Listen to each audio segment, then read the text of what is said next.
Why are we here? The warrior barked.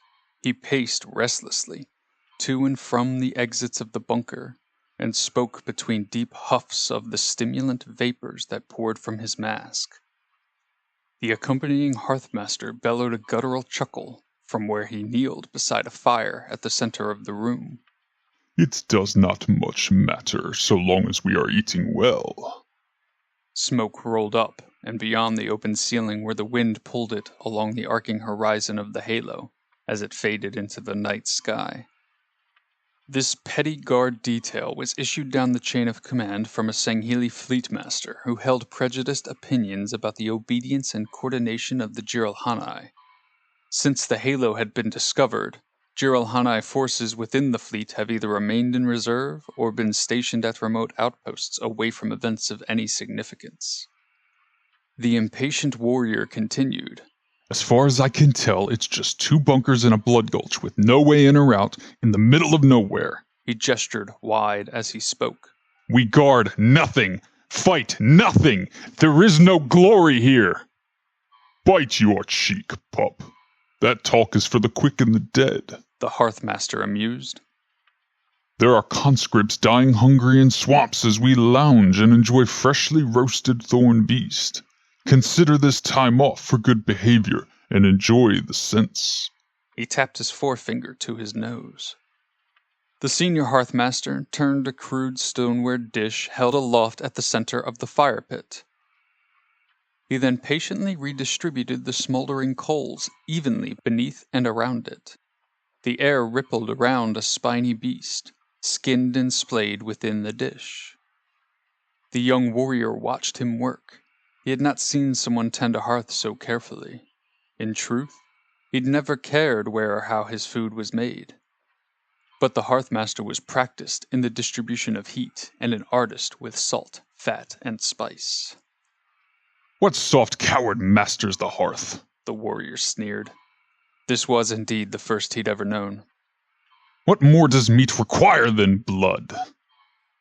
Unfazed by the biting remark, the hearthmaster stared into the coals from which memories were conjured with a chorus of claps and cracks. I recall, as a pup, sitting in on an elder's council, the hearthmaster said. It was a meeting between a pack of humble herders and hungry neighboring raiders in a canyon valley much like this. Although they were not forthcoming of their plight, the raiding pack suffered from plague and starvation. Their leader knew how to slaughter Thorn Beast, but he knew very little about rearing them, and he knew nothing of preparation or preservation. It was his pride that blinded him, gluttony that starved him, and a fear of retribution that brought him to our table. Intrigued, the warrior took a seat near the fire and leaned in to listen. The raiders were greeted with feast. There was a female among the herding elders. She was built like a war skiff and had been known to flay traitors and mutineers, but she was also the foremost gourmand of their pack.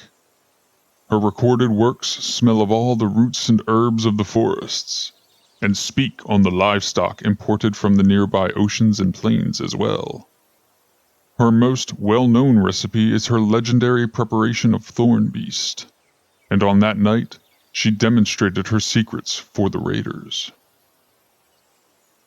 She'd start with an assortment of spicy seeds and pods, roasted until aromatic and then pulverized. These spices would be tempered with cereal grains that too have been ground into a fine powder and the mixture set aside. The beast itself must be beheaded at the base of its neck to avoid poisoning the meat, then spatchcocked. This is done by sliding a sharp knife through the open neck and into the chest cavity. Then, using the blade, one must cut through the sternum so that the beast's chest may be opened and its entrails removed. After this, she'd lay it flat in a pan greased with the fat of the beast. But beware the creature's spines. He paused, tapping the blunted bones protruding from the roasting beast's backbone with a knife. If they are not blunted, their sharp tips will stand tall and make this dish dangerous to handle. With the beast splayed, she'd dredge it with the spiced flour, ensuring that it is evenly coated in the rich flavors. Finally, before roasting, she'd generously grate a pungent root resin over the beast. Done properly, Thorn Beast is to be slow roasted at a low temperature that is raised over a few hours, the Hearthmaster explained as he once again tended the burning coals. While it cooks, she'd grind more spices to be sprinkled on the final plated dish, which would be served with mashed gourd, drizzled with drippings cooked down from the entrails, and paired with an aged berry wine. Here we work with what we have.